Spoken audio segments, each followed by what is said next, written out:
Listo, maestro. Muy bien, muy buenas tardes a todos. Bienvenidos a esta nueva edición de este formato de vinculación, de comunicación a través del Zoom y de las redes sociales del SINOVA con expertos, autoridades en su campo del conocimiento, con la finalidad de acercar el conocimiento científico, tecnológico, de la innovación, pues a la población hidalguense particularmente y en general, pues todos aquellos que nos siguen, no solamente necesariamente desde el estado de Hidalgo, para seguir promoviendo pues este diálogo entre la ciencia y la sociedad y poder conocer de los importantes aportaciones y avances, descubrimientos que se tienen sobre diferentes áreas de interés para la sociedad y de esta manera pues ir construyendo una sociedad más informada, pero sobre todo más cercana a la ciencia y que de esta manera podamos hacer realidad pues esa visión que tenemos en Hidalgo de hacer del conocimiento, de la ciencia y la tecnología, pues herramientas fundamentales para el desarrollo de los individuos y por supuesto de la sociedad.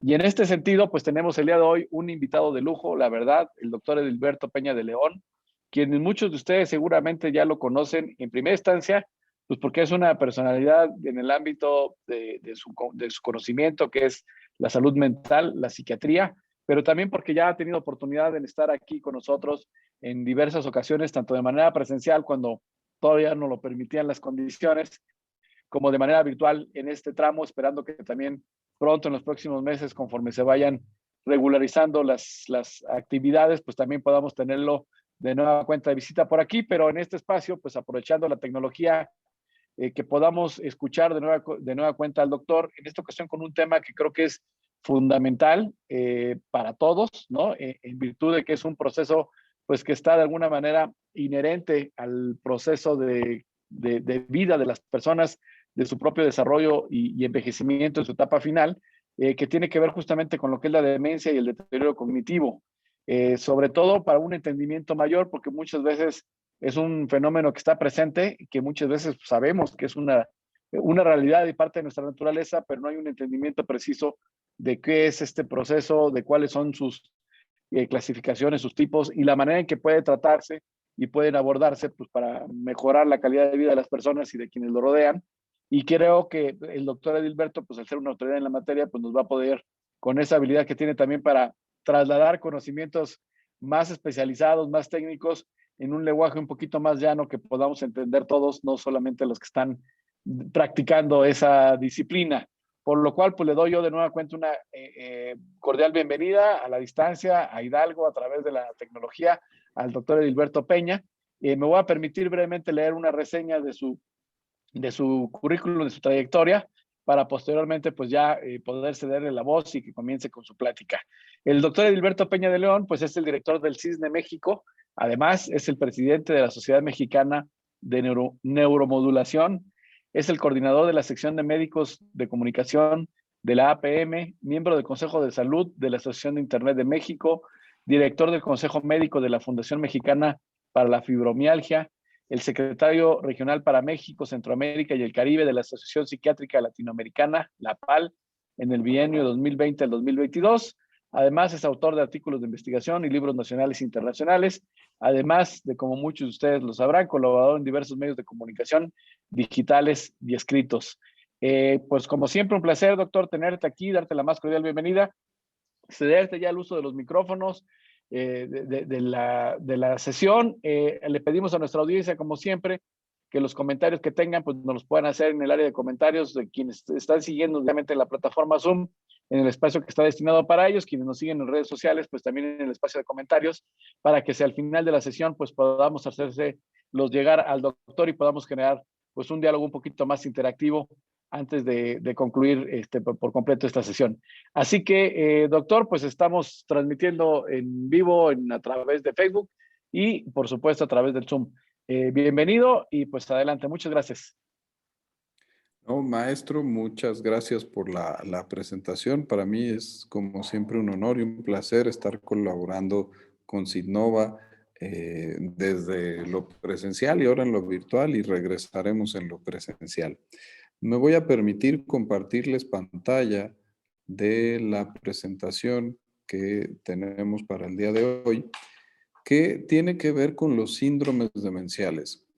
Incluso en el transcurso van a ver que ahora ya ni siquiera se llaman así, ni siquiera se utiliza ya en el lenguaje médico síndrome demencial o demencia de Alzheimer, ni deterioro cognitivo. Y esto nos va a llevar al panorama de hacia dónde vamos en estos temas, ¿no?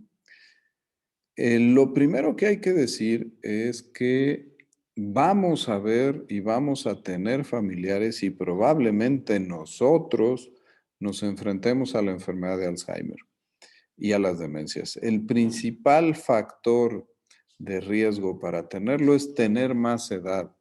Y lo que ha pasado es que la esperanza de vida se ha incrementado y la pirámide poblacional se ha modificado de una población donde casi una tercera parte corresponde a jóvenes.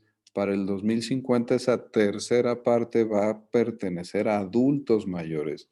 Esa pirámide se va a cambiar y las estadísticas de síndromes demenciales van a crecer, como pueden ver en esta gráfica, en los diferentes continentes del mundo, hasta llegar en el 2050 a 131 millones de personas que padecen un trastorno cognitivo. El tema para Latinoamérica reviste una importancia todavía mayor, sin contar Estados Unidos. El continente latinoamericano es el que exponencialmente va a crecer más en número de síndromes demenciales. Y esto es por esta misma pirámide poblacional y el incremento de la esperanza de vida que es diferente a África y diferente a Asia. Vamos a crecer un 393% contra lo que había de síndromes demenciales en el año 2000 al 2050.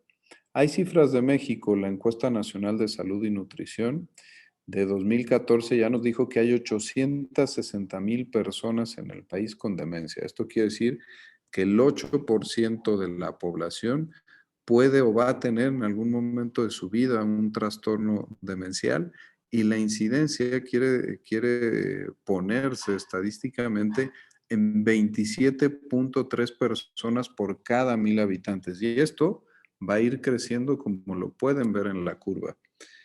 Las demencias es una de las enfermedades más catastróficas en cuanto a la calidad de vida, pero también en cuanto a ingresos, pérdidas que se generan en los pacientes, los familiares, los servicios de salud y los países. El costo total para atender los casos de síndromes demenciales en el mundo es de 818,000 millones de dólares en el último año. Este es el Producto Interno Bruto de Indonesia o de Países Bajos o de Turquía. Representaría prácticamente la economía 17 a nivel mundial y es lo que cuesta Apple, que cuesta 742,000 millones, o Google y Exxon juntas, para que podamos medir el tamaño de lo que estamos hablando en síndromes demenciales. La clasificación es un poquito enredada, pero el 65-70% de estos lo representa la enfermedad de Alzheimer, un 20% los síndromes demenciales de origen vascular y todas las demás causas que ven en esta gráfica, la de cuerpos de Lewy que se asocia a la enfermedad de Parkinson, otras más difíciles como la parálisis supranuclear progresiva, la demencia frontotemporal, la demencia asociada a Huntington, son muy, muy poco frecuentes. Tenemos que quedarnos con la idea de que de ese pastel, 2/3 estaríamos hablando de enfermedad de Alzheimer. Ya les dije el principal factor de riesgo, que es la edad. A los 65 años, el 4.5% de la población va a tener cambios de enfermedad de Alzheimer o de síndrome demencial. Y a los 85 años, prácticamente la mitad de esos cerebros van a tener cambios degenerativos de este tipo. Hay una lipoproteína, una grasa que si tenemos y heredamos la apolipoproteína E en su variante epsilon 4 nos puede crecer hasta 12 veces el riesgo de esto. Hay un grupo de Alzheimer familiar aquí en el país, tiene que ver con una herencia sajona y francesa. que primordialmente se da en los Altos de Jalisco.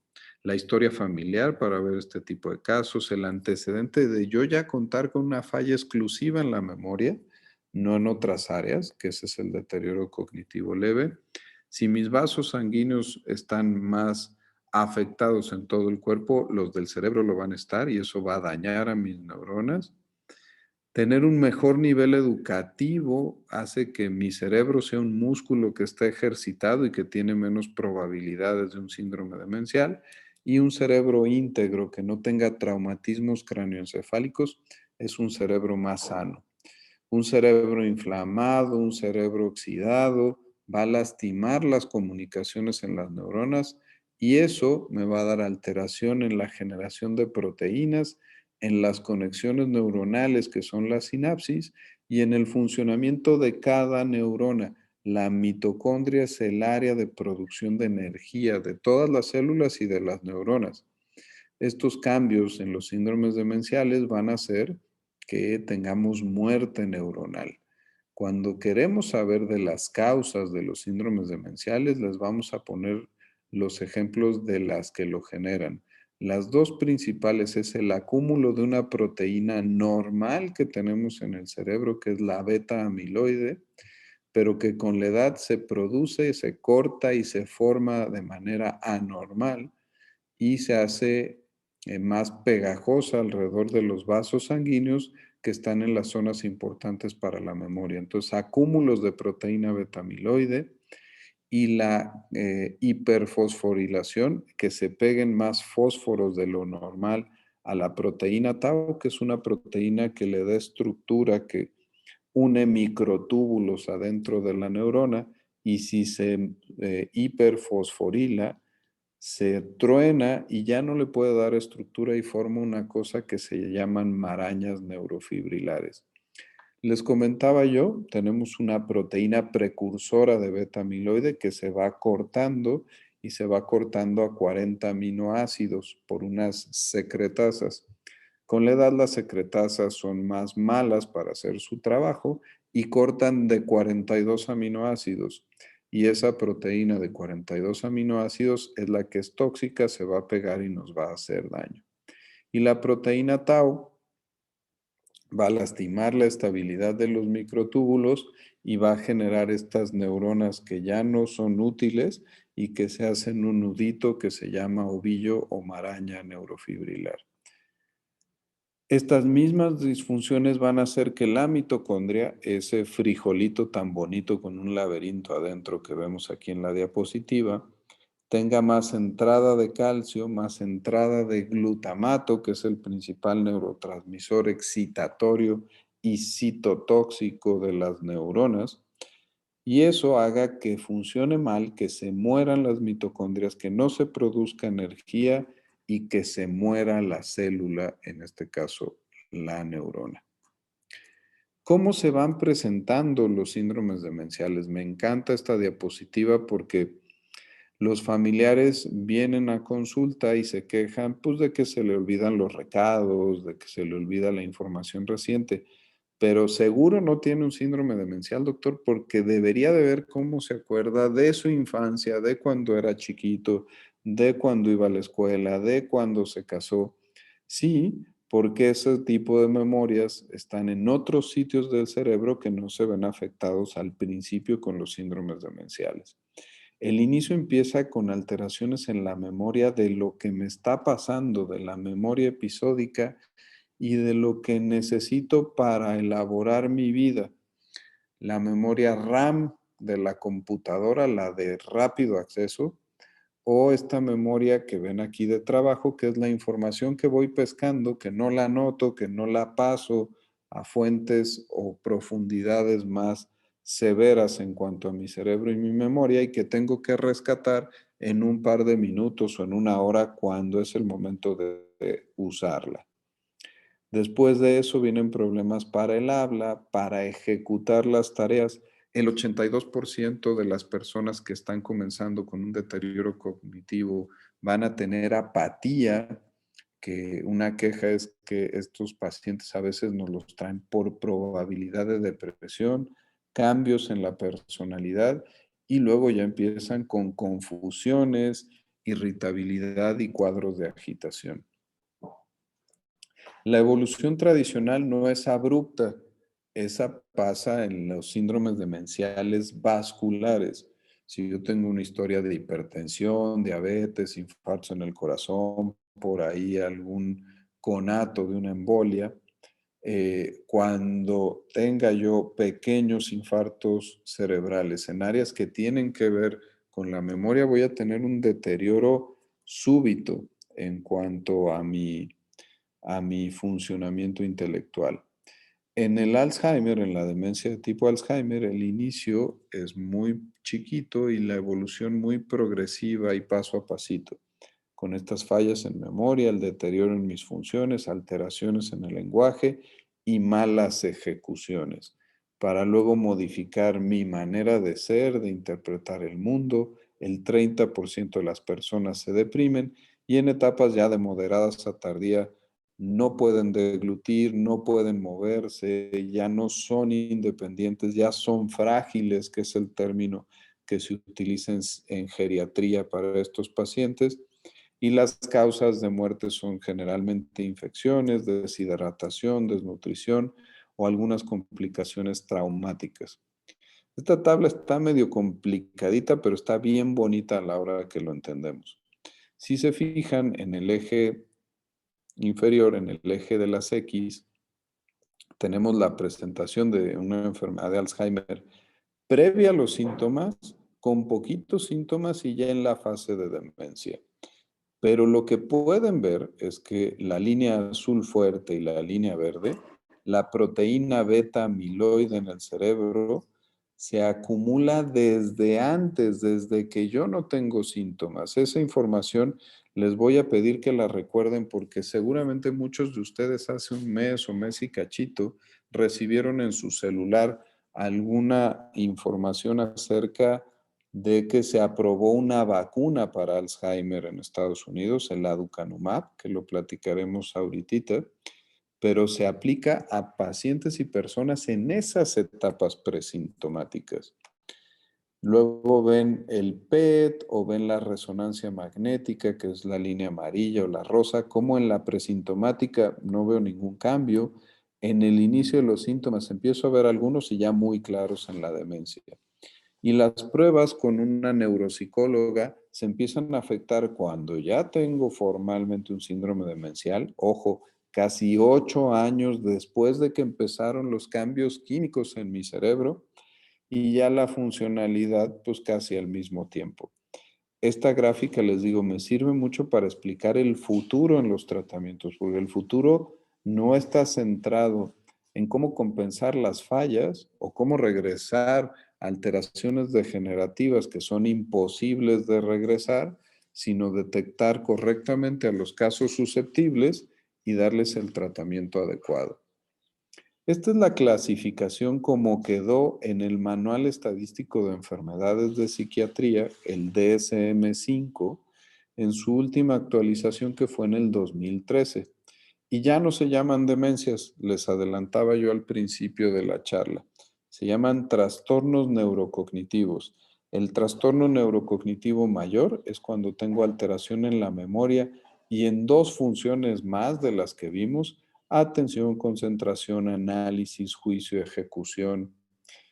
Todas ellas pueden verse afectadas.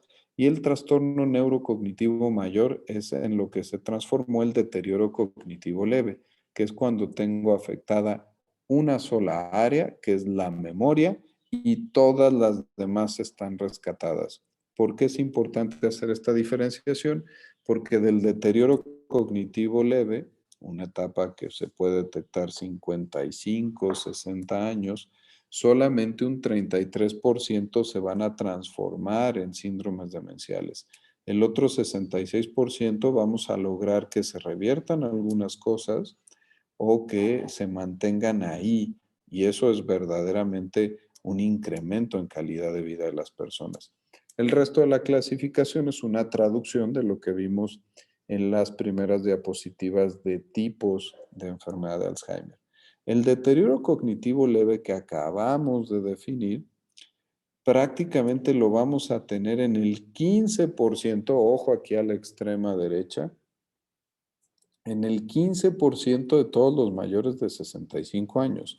Y a esto corresponde todos aquellos de nosotros que nos burlamos o hacemos mofa de nuestros adultos mayores porque están chochando y porque ya se les va el avión.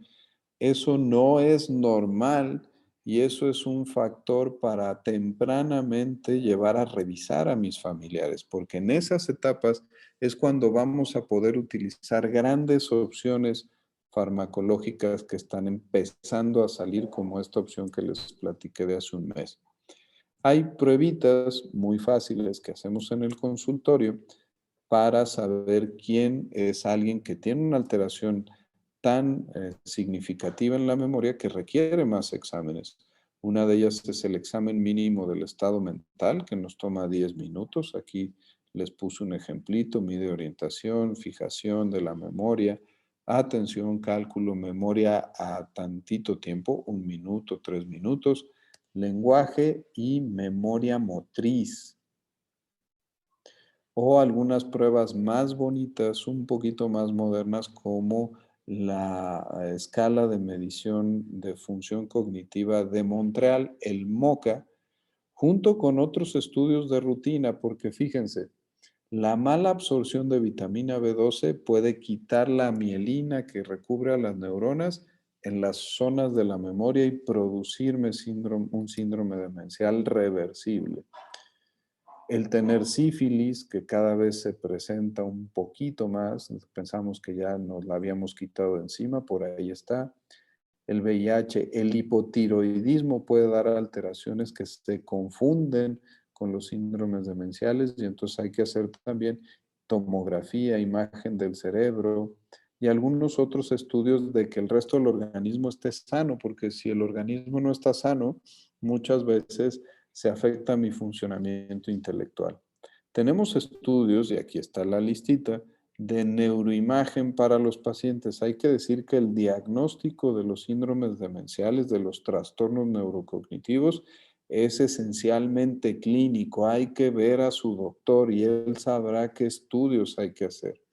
Como les puedo enseñar, estas son resonancias magnéticas. Aquí voy a tratar de poner el cursor. Estas partes del lóbulo temporal se llaman hipocampos, porque los griegos decían que tenían la forma de un caballito de mar. Lo normal es que esta zona esté muy apretada de tejido, que no tenga zonas negras y ocupe toda esta región. Al ir perdiendo neuronas, pierden esta forma de caballito de mar y se van aplanando, que este es un hipocampo tradicional de alguien con deterioro cognitivo leve. Hay otros estudios como la tomografía por emisión de fotón único, que se abrevia SPEC, que es algo ya muy usual también en los hospitales, y que lo usamos para saber cómo están funcionando las partes temporales y frontales del cerebro de los pacientes. Es un corte transversal y podemos ver esa parte de los mismos pacientes. La evolución de alguien que tenía un hipocampo sano, que a los 18 meses ya está en deterioro cognitivo leve y a los 36 meses ya tiene una pérdida neuronal como de alguien que tiene una demencia de Alzheimer. Hay estudios como el PET, que seguro lo han oído si han tenido algún familiar con cáncer, que también es un estudio de medicina nuclear que me permite detectar las zonas que están funcionando más mal. Es un estudio del metabolismo de mi cerebro. Y bueno, seguramente dirán, bueno, pues qué bueno, doctor, que ya pueden detectar casos iniciales, que es este constructo del deterioro cognitivo leve. Y aquí les tengo una revisión de diagnóstico y manejo del deterioro cognitivo leve. Y la mala noticia que les tengo que platicar es que no existe todavía una guía de tratamiento estandarizado y aprobado por las instancias regulatorias de salud del mundo para hacer en el deterioro cognitivo leve. Y entonces, ¿qué hacemos, doctor? Toda esta lista de cosas aburridas que parecemos cardiólogos, nutriólogos o endocrinólogos, pero que mejoran el microambiente neuronal y cambian la evolución del funcionamiento cerebral. Controlar la hipertensión, la diabetes, el colesterol, que mi corazón funcione en el ritmo adecuado, no abusar de sustancias, tener actividades recreativas, actividad física, no tener algún consumo dañino como tabaco, un buen ambiente social que me estimule, lo decía el maestro al inicio de la presentación, y el pronóstico de un deterioro cognitivo leve. Ya hay fármacos, la realidad es que fuera de indicación los doctores los utilizamos. Una tabla de un metaanálisis de cómo prescriben los psiquiatras en el Reino Unido y qué tan exitoso es eso a favor del placebo. Y como pueden ver, las dos intervenciones mixtas de psicoterapia, de reentrenamiento, de estimulación, son las que hacen una diferencia con los pacientes, pero dar medicinas anti-Alzheimer como el donepezilo o vitamina B o nada más caminar, pues no hace una diferencia contra el placebo. Hay una lista de posibilidades de medicinas que tienen aprobación en los síndromes demenciales, pero que no han logrado, como pueden ver aquí en la gráfica, la aprobación para deterioro cognitivo leve. En la realidad las utilizamos, pero personalizamos la elección. Si yo tengo a alguien que estoy casi seguro que está progresando hacia enfermedad de Alzheimer, uso inhibidores de acetilcolinesterasa o del glutamato del receptor de NMDA.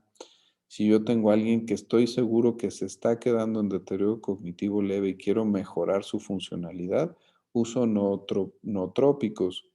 Hay algunos otros neuroprotectores que se usan más cuando mi daño es acompañado de microinfartos cerebrales, como la acilticolina.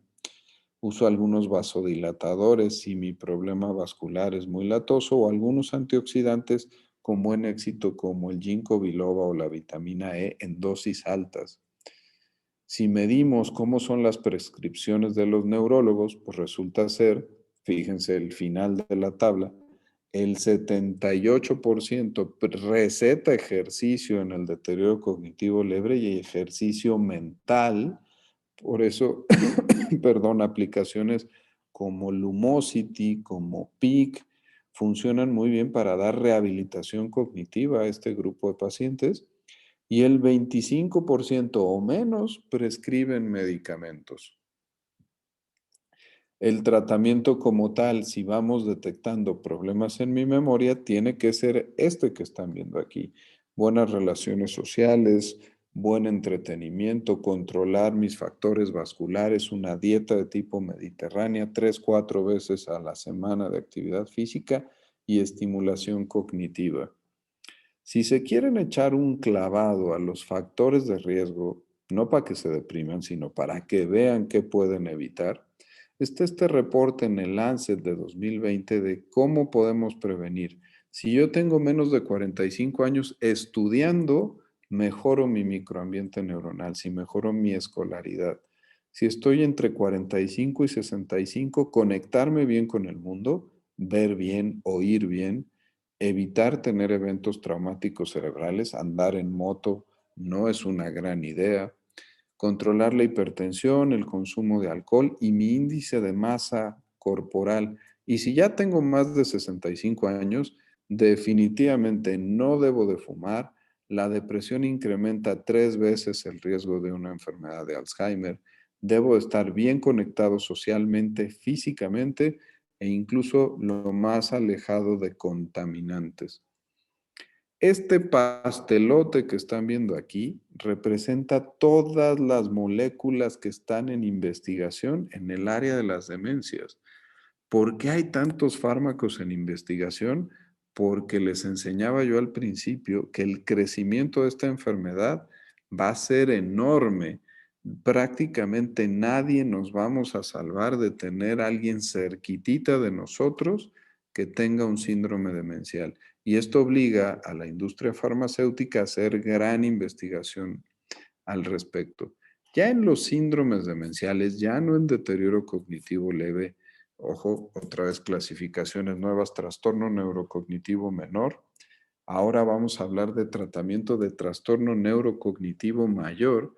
Empezamos por el tratamiento no farmacológico.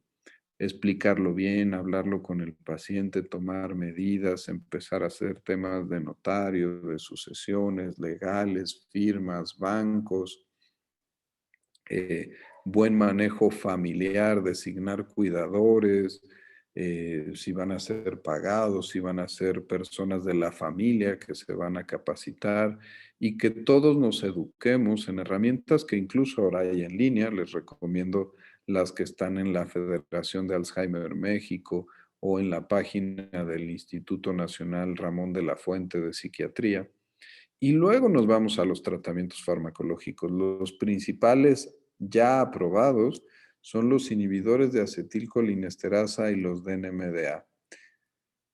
Vean la línea de tiempo de los tratamientos en los trastornos demenciales. No es desde principios del siglo XX, es de 1993 que contamos con el primer fármaco aprobado y ya a partir de finales de los 90 y los 2000 fármacos que podemos utilizar en fases leves, moderadas y severas de la enfermedad para detener el deterioro. Y les traigo algunos ejemplos de otras cosas que se están haciendo. Acuérdense que, bueno, estamos hablando de innovación, estamos hablando con el CIDNOVA. Técnicas de neuromodulación como la estimulación magnética transcraneal, una poderosa bobina que pone 3 veces la energía magnética de la Tierra y modifica el funcionamiento neuronal, puede mejorar la función cognitiva de los pacientes con Alzheimer. La estimulación con luz y con sonido todos los días por ciertos minutos, estos son estudios de ratones, puede incluso detener el acúmulo de las placas de beta amiloide en el cerebro, en el hipocampo. Uso de algunos suplementos alimenticios, ojo, los que te recomiende tu doctor, no los que vayas a comprar tú solito en la tienda, como la coenzima Q10, pueden mejorar la función cognitiva, el aprendizaje y la memoria, incluso en los que tienen problemas eh, ya de un deterioro.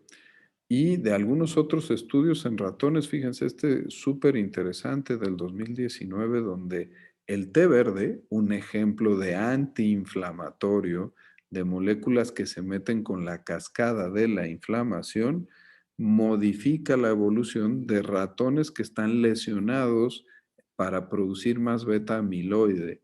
Y esto hace una diferencia significativa. Entonces, el microambiente de las neuronas también va a cambiar esto.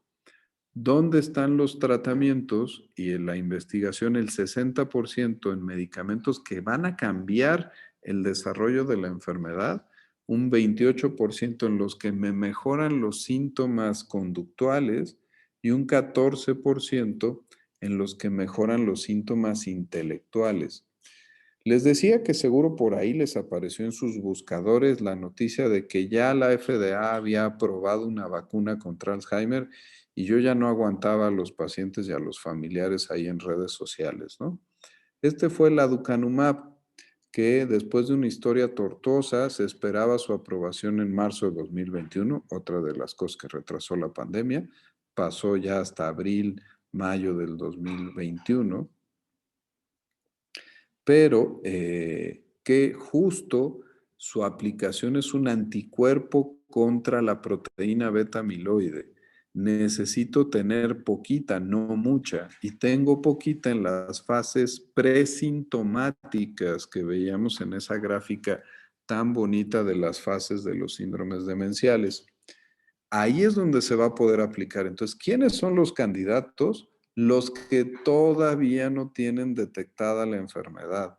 Van a ver un cambio de paradigma ahora que tenemos este grupo nuevo de fármacos, donde la búsqueda con los doctores va a ser de los familiares, de los relacionados a los pacientes que tienen una mayor probabilidad de tener la enfermedad con mediciones como PETs, que ahí veían para medir beta amiloide, o mediciones directamente en el líquido cefalorraquídeo para cuantificar cuánto beta amiloide hay. Y si lo tengo alto, aunque no tenga síntomas, yo voy a ser candidato a este tipo de moléculas que van a evitar que yo haga enfermedad de Alzheimer. Se están reprobando, o sea, probando de nuevo, medicamentos viejitos de la neurociencia, porque algunos tienen factores buenos en estas patologías. El carbonato de litio, un gran factor antiinflamatorio. Y les traigo esta grafiquita, fíjense, medicamentos que se están reutilizando para modificar la enfermedad, un 26%, algunos de oncología, algunos vasculares un 18%, un 3% de otros medicamentos psiquiátricos, algunos antidiabéticos, la regulación de una insulina normalita hace que mis neuronas vivan más tiempo, algunos antiinflamatorios, y para reducir los síntomas de la enfermedad, una gran carga de investigación conductual en psiquiatría, en neurología y en cardiovascular. Por acá andan los cannabinoides que siempre me preguntan, en otros, o algunos nutracéuticos, algunos suplementos alimenticios. Esta es la información que les traía yo para el día de hoy, pero sobre todo quiero hacer mucha conciencia en este punto y yo creo que me voy a regresar a la gráfica anterior. En este grupo de patologías, que son los trastornos neurocognitivos, el nombre del juego ahora no es quedarnos con la información pesimista que les mostraba yo al principio. El gran incremento, cómo con la edad lo vamos a presentar, pues sí, eso lo necesitamos para concientizarnos que eso va a pasar. Pero saber que existen etapas previas, hombre, el trastorno neurocognitivo menor, el deterioro cognitivo leve, se definió en 1990, hace 30 años. Ahora tenemos los criterios adecuados de definición de prodromos de síndrome demencial, o sea, muy inicialito, o de presintomático de síndrome demencial. Ya ahora nosotros esperamos cada vez tener menos pacientes que vengan con alucinaciones, cambios conductuales, cero independencia, infecciones, no se mueven, con agresividad, irritabilidad fuera del contexto del mundo y cambiar la atención a la cognición de las personas hacia check-ups de memoria, poder hacer intervenciones en pacientes relativamente sanos, estos PETs, estas mediciones de líquido cefalorraquídeo, ya hay algunos kits de farmacogenómica o de genómica en neurociencias que están midiendo combinaciones de algoritmos de genes que me dan una probabilidad de que yo pueda tener una enfermedad de Alzheimer, un síndrome demencial. Para eso necesitan 15 mililitros de mi saliva. Si yo salgo en ese rango, pues entonces sí vale la pena entonces que me haga un PET o que me haga una punción lumbar para sacar líquido cefalorraquídeo y que entonces pueda ser yo candidato de estas vacunas. Me quedo en el término vacunas, que es esto que conocemos muy bien en otras áreas de la medicina. ¿Cuándo me pongo la vacuna contra el sarampión? Cuando no tengo sarampión. ¿Sí? ¿Cuándo me pongo la vacuna para el COVID? Cuando no tengo COVID. ¿Cuándo me voy a poner el biológico, los anticuerpos contra beta amiloide, contra tau? En un deterioro cognitivo antes de que lo desarrolle. Si me la ponen cuando yo ya tengo mucha proteína beta amiloide, los anticuerpos se van a dar un festín inflamando y matando zonas del cerebro y me va a hacer más daño que beneficio. Entonces, por ahí ese entusiasmo que llegué a percibir en redes sociales con mis pacientes, con la gente que está cercana ahí a Cisne, que decían, doctor, ¿cuándo te llevo yo a mi papá, a mi mamá? Ya salió la vacuna, hay que conseguirla. Sí, pero esa más bien, y estaba muy fea mi respuesta, yo les decía, esa más bien es para ti, no para tu papá, no para tu mamá, esa es para ti. Ahora sí quieres venir y que te hagamos algunas mediciones y algunos exámenes, porque tú como familiar en primer grado, de alguien que tiene un síndrome demencial, tienes un riesgo incrementado contra los demás. Entonces, sí quiero que se queden con este panorama positivo, este panorama hacia adelante, a la ofensiva, donde, repito, vamos a tener un cambio de paradigma, vamos a buscar a los pacientes que lo van a desarrollar y donde vamos a poder hacer cambios desde el estilo de vida. No se queden con la idea de la gran medicina avanzada. Por eso dejé muy claritas esas diapositivas donde lo que más prescribimos los doctores en pacientes con ciertos deterioros intelectuales chiquitos, deterioros cognitivos leves, es modificaciones en dieta, en ejercicio y en buen control metabólico. Me encantan las preguntas en conferencias a público en general. Doctor, ¿qué puedo hacer para que no me dé? Pues no puedes cambiar tus genes, no puedes cambiar cómo se anda mochando diferente la proteína beta amiloide, qué tanto se le está pegando feo el fósforo a la proteína tau, pero sí puedes leer más, rehabilitarte más, tener ejercicio mental, tener ejercicio físico, tener una buena dieta, controlar todos tus factores de riesgo metabólico y quitarte adicciones lo menos posible como alcohol y tabaco. Ojo, aquí la droga más difundida a nivel mundial, que es la cafeína, tiene más estudios positivos que negativos en cuanto a función cognitiva y neuroprotección. Entonces, bueno, si quieren dejar el cigarro y agarrar dos expresos, no me sonaría como tan mala idea.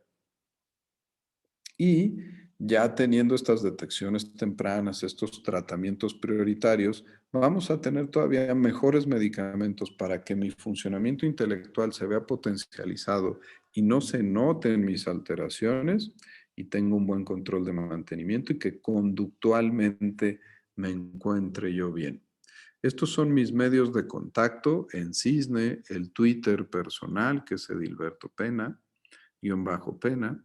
Y pues yo creo que tenemos un buen tiempito para la sesión de preguntas y respuestas y aprovechar un poco el abrebocas de estas estadísticas, de estos datos, que pueden promover el que algo tan sensible como enfermedades, como les decía, que todos vamos a padecer cerquita o en nosotros, pues podamos resolver algunas dudas. Sí, muchas gracias.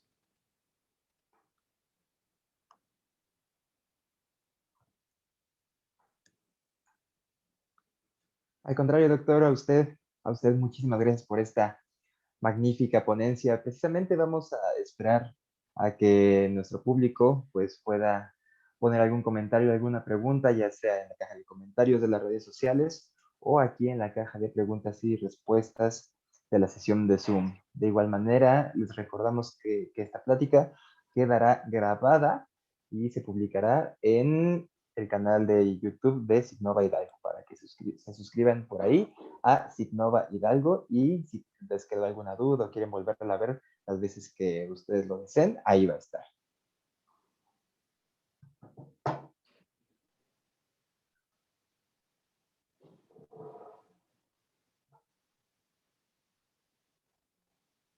Nos preguntan, doctor, ¿qué nos recomienda para fortalecer la salud mental además del ejercicio?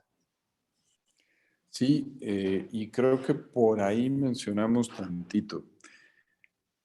La mayoría de las patologías de salud mental representan una enfermedad y una enfermedad tóxica para el cerebro.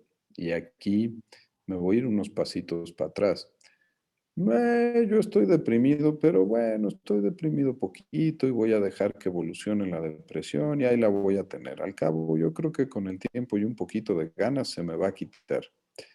Dejar una depresión sin tratamiento empeora 3 veces el pronóstico de una enfermedad de Alzheimer cuando yo soy adulto mayor.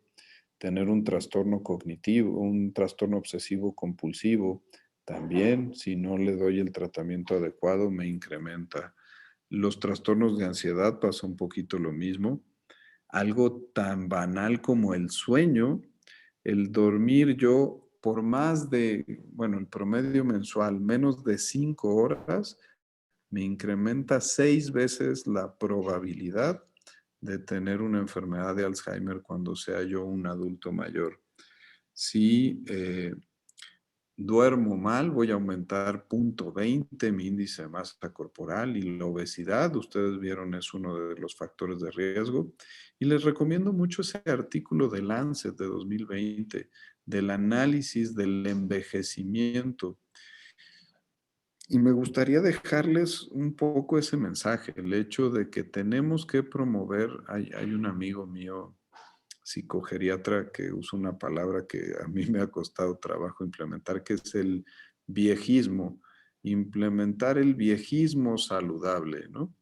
Ahora, al vivir más tiempo, pues nos damos cuenta que tenemos que cuidarnos de una manera diferente. Vemos las diferencias entre las generaciones arriba de nosotros y las que están abajo de nosotros en cuanto a cuidado corporal, cuidado a la salud en general.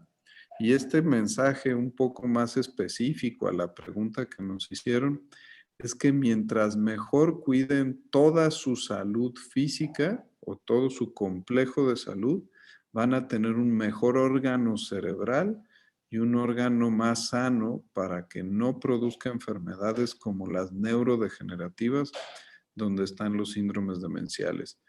Entonces, tenemos que promover claramente una salud integral para evitar los síndromes demenciales. Ok, es integral el consumo, digamos, de vitaminas, porque nos preguntan que si hubiese alguna en particular que podemos consumir, pero entonces entendemos que es estar simplemente como... Sí, hay que tener una buena alimentación, que decíamos en la charla el modelo de la dieta mediterránea, pero esa nos asegura unos niveles de ácidos omega 3, 6 y 9 muy interesantes, que es preferible y está demostrado que es mucho mejor si yo como esos ácidos omega 3, 6 y 9 a que si yo voy a la farmacia y me compro unas capsulotas de aceite de pescado. Entonces es mucho más sano, se aprovecha mejor si lo hacemos así. Y sobre todo hay dos moléculas dentro de las vitaminas. Voy a hablar directamente de Alzheimer, que han demostrado y tienen publicaciones internacionales con datos positivos. Ojo, eso no es lo mismo que una recomendación por parte de la FDA o de la COFEPRIS aquí, pero que sí tienen datos positivos y promisorios. El uso de vitamina E a dosis de 800,000 unidades internacionales por día disminuye la probabilidad de que yo empiece con un síndrome demencial, y el uso de ginkgo biloba en dosis de 480 miligramos por día, que no son dosis chiquitas. Si ustedes corren a la cocina al bote de su multivitamínico, van a ver que tiene 60 miligramos de ginkgo biloba, 80 miligramos de ginkgo biloba. Aquí le estoy diciendo 480 miligramos. Cuando menos para los síndromes demenciales no les recomiendo los multivitamínicos, pues les recomiendo que compren las vitaminas solitas. Pero sí, cada vez también van a haber más datos de nutracéuticos o de suplementos alimenticios en síndromes demenciales. Perfecto. Nos preguntan también en redes sociales, muchas gracias por tan interesante charla. Pregunta, ¿es verdad que un alcohólico es más rápido que pueda perder la memoria?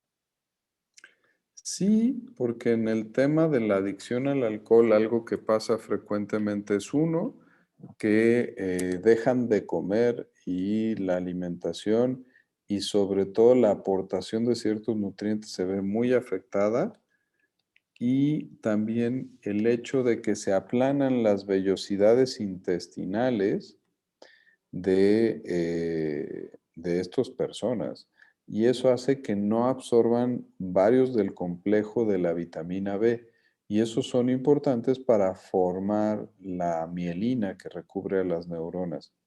Si no tenemos mielina, tenemos un tipo de síndrome demencial muy abrupto con grandes problemas de memoria que se llama síndrome de Wernicke y Korsakoff. Pero hay que decir que esto pasa con los pacientes con adicción al alcohol. Entonces hay que estar muy pendiente de eso para que sea un factor de riesgo que nos evitemos. Muchas gracias, doctor. Nos preguntan, ¿dónde podemos encontrar los tests para saber si hay deterioro cognitivo? Sí, sí, sí, sí. Fíjense, yo les recomendaría que en línea, porque incluso hay calculadoras ya hechas, yo me puedo meter en línea y hacerlo. Es el examen mínimo del estado mental de Folstein, que se abrevia M de mamá, S de Silvia, E, que si tengo yo una calificación por abajo de 24 o de 20, significa que tengo que ir a evaluarme. O el MOCA que vieron ahí, que así lo pueden buscar, MOCA Cognición, es la manera de buscarlo, y hay calculadoras también donde lo pueden aplicar. Entonces, por ahí pueden hacerlo. Muchas gracias, doctor. También nos preguntan, ¿existe Alzheimer que se dé en edad temprana? Sí, es muy raro, representa el 1 o 2% de los pacientes, pero tenemos pacientes de 39 años con enfermedad de Alzheimer. Muchas gracias. Nos preguntan, si tenemos familiares con algún padecimiento psicológico, ¿qué recomienda para liberar la catarsis? Eh, es parte de un constructo que es una idea preconcebida en las personas, que si yo saco lo que tengo atorado, que es como esta catarsis, voy a sentirme mejor. Hay que decir que esa es una idea falsa y preconcebida. La realidad es que estamos hablando de enfermedades. Si yo tengo propiamente una depresión, llorar y una cura de llanto no me va a hacer sentir mejor. Necesito, igual que en cualquier otra enfermedad, ir a buscar una atención adecuada para mi diagnóstico y la intensidad de mis síntomas. Entonces, sí, no tratar de este tema de la catarsis, sino más bien ser asertivos y dar el enfoque adecuado a estas patologías. Muchas gracias, doctor. Nos pregunta Nancy Ramos. Buenas tardes. La edad es un factor importante para estos síntomas. Sin embargo, en esta pandemia, los factores de riesgo se incrementaron. Mala alimentación, no hacer ejercicio, etcétera. ¿Puede presentarse a menor edad? Sí, si yo, como en la pandemia, empeoré mis factores de cuidado para el metabolismo vascular, eso puede hacer que yo debute más temprano. ¿Sí? Entonces sí son factores a considerar y que también hemos querido transmitir a las poblaciones susceptibles a partir de esfuerzos como el que estamos haciendo el día de hoy, de que tienen que cuidar esos factores. Aquí en el chat del Zoom también ponían un poquito más arriba que si los crucigramas eran buenos para ejercitar la memoria o algunos ejercicios. Tenemos ya la tecnología que nos ayuda. Les puse ahí en el chat, escrito en el Zoom, dos apps de celular o de tableta o de computadora que son PEAK, P-E-A-K, y Luminosity o Lumosity, pero luego cambiaron de nombre también por un tema ahí de una demanda en la FDA, que son buenas apps para probar y mejorar memoria, atención, concentración, ejecución, que son grandes ideas y pueden hacerlo 10, 15 minutos todos los días y funcionan bastante bien. Gracias. Nos pregunta Saltiel. ¿Qué actividades cotidianas nos ayudan a evitar el deterioro cognitivo? Resumiditas y en lista, un sueño reparador, una dieta mediterránea, actividad física de 45 minutos 3, 4 veces a la semana y mejorar mi manejo del estrés, mindfulness, meditación, incluso formalmente una psicoterapia, cambian el pronóstico. Ok, muchas gracias. Nos dicen entonces, es recomendable tomar cotidianamente vitamina E y ginkgo biloba. Yo les diría que solo si son susceptibles, si tengo familiares que tienen un deterioro cognitivo, entonces lo haría. O si ya mi doctor me lo prescribió por andarme viendo cómo están mis síntomas, ¿sí? Pero no estamos todavía en posibilidad de recomendarlo como en mi kit de uso general no sería lo adecuado. Muy bien, y esta pregunta tal vez tiene un poco que ver con la pasada, que dice, ¿existen ejercicios o recomendaciones, pero para evitar la demencia? ¿Se acuerdan ese artículo de Lancet que veíamos antes de los 45 años? El ejercicio intelectual, o sea, estudiar, mejorar mi escolaridad o mejorar mi capacidad de conocimiento. Después de entre los 45 y los 65, bajar mi índice de masa corporal, o sea, disminuir la obesidad, la hipertensión, la diabetes y hacer actividad física. Y después de los 65, dejar de fumar eh, y evitar pues alcohol, evitar tabaco y hacer estos ejercicios cognitivos. Entonces sí hay cosas para hacer en cada población, pero tenemos que ser bien específicos, pero sobre todo quedarse con el mensaje que es el estilo de vida saludable, ¿sí? Muy bien, doctor, pues muchísimas gracias. Esta sería todo por parte de comentarios y preguntas y respuestas. Muchas gracias, de verdad, muchas gracias a todos. Me encantan las invitaciones de Sidnova porque el formato es de información muy puntual y con personas que les encanta adentrarse en estos temas de innovación y de tecnología. De verdad, muchas gracias. Es un gusto, como ya lo habían mencionado hace un momento, pues en Signova ya tenemos algún tiempo colaborando y cada vez que colaboramos, pues nos llevamos algo nuevo de usted. Pues muchas gracias, gracias a toda la audiencia y pues nos veremos en la siguiente invitación. No, al contrario, gracias a usted y recuerden que como todos los miércoles tenemos un invitado nuevo en Signova Talks. La próxima semana tendremos a Arturo Mendoza, que es director del Fondo Newton y Ciencias en la Embajada Británica, y nos presentará el tema Retos y oportunidades de la cooperación científica internacional, énfasis en redes, financiamiento y vínculos de la investigación con política pública. Muchísimas gracias a todas y a todos quienes nos acompañaron en esta tarde y muy buenas tardes.